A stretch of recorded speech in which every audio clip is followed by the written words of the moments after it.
मेला आंचल। प्रमुख पात्र डॉक्टर प्रशांत, कमली, बलदेव, कालीचरण, बावन दास, विश्वनाथ प्रसाद, राम कृपाल सिंह, खेलवान दास, जोतखी, महंत सेवादास, लक्ष्मी, फुलिया, रामप्रिया। मेला आंचल फणीश्वरनाथ रेणु का प्रतिनिधि उपन्यास है। यह हिंदी का श्रेष्ठ और सशक्त आंचलिक उपन्यास है।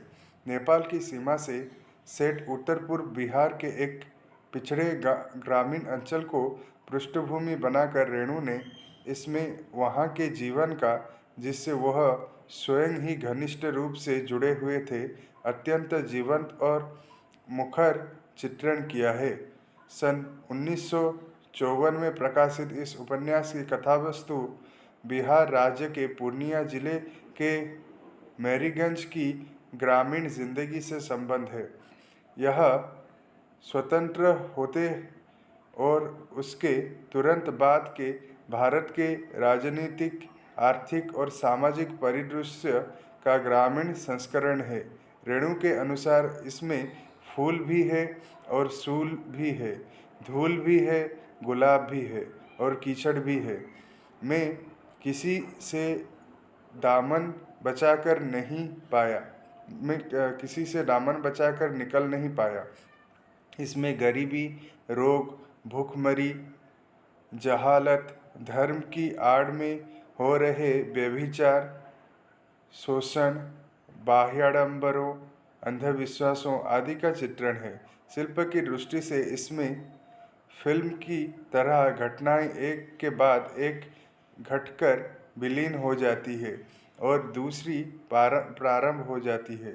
इसमें घटना प्रधानता है, किंतु कोई केंद्रीय चरित्र या कथा नहीं है। इसमें नाटकीयता और किस्सागोई शैली का प्रयोग किया गया है।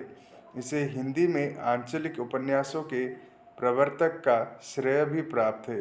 कहानी का मुख्य पात्र डॉक्टर प्रशांत बनर्जी है, जो कि पटना के एक प्रसिद्ध मेडिकल कॉलेज से पढ़ने के बाद अनेक आकर्षक प्रस्ताव ठुकराकर मैरीगंज में मलेरिया और काला अजर पथ शोध करने के लिए जाता है। डॉक्टर गांव वालों के व्यवहार से आश्चर्यचकित है। वह रूढ़ियों को नहीं मानता और जो लोग गांव द्वारा तिरस्कृत हैं, वह उनको सहारा देता है।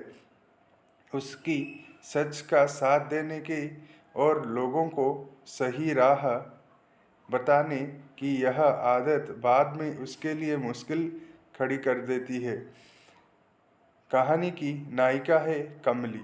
किसी अज्ञात बीमारी से पीड़ित है, लेकिन डॉक्टर उसको धीरे धीरे ठीक कर देता है, या यूँ कहा जाए कि डॉक्टर खुद ही उसकी बीमारी का इलाज है। कमली का हृदय विशाल और कोमल है। वह अपने अभिभावकों को किसी प्रकार का कष्ट देना नहीं चाहती। कमली के पिता विश्वनाथ मलिक गांव के तहसीलदार हैं और फिर बाद में तहसीलदारी छोड़कर कांग्रेस के नेता हो जाते हैं। वह इस कहानी में सही मायने में जिम्मेदारी व्यवस्था के प्रतीक है, लेकिन उनका दोहरा चरित्र उपन्यास में दिखाया गया है। घर आने पर वह एक समझदार और हंसोड़ व्यक्ति हो जाते हैं और बाहर निकलने पर जमीन की लिप्सा से ग्रस्त हो जाते हैं, जिसके लिए तरह तरह के हथकंडे अपनाने से नहीं चूकते। कहानी के अन्य पात्र किसी न किसी विचारधारा के प्रतीक है और उनको कहानी में लाया गया है उस वाद को दिखाने के लिए। कोई जातिवाद, कोई समाजवाद, तो कोई स्वराष्ट्र आंदोलन का झंडावरदार है। इस उपन्यास के कई पात्रों के बारे में कहा जाता है वे ऐसे व्यक्तियों के जीवन से प्रभावित थे जो कालजयी साहित्यकार और मेला आंचल के उपन्यासकार फणीश्वरनाथ रेणु के जीवन के बहुत करीब रहे। इस उपन्यास की एक ऐसी ही पात्र है कमली। कई आलोचकों का मानना रहा है कि मेला आंचल में ममता का किरदार लतिका और कमली का पद्मा पद्मा रेणु के जीवन पर आधारित है। गौर गौरतलब है कि लतिका फणीश्वरनाथ रेणु की तीसरी और पद्मा दूसरी पत्नी थी।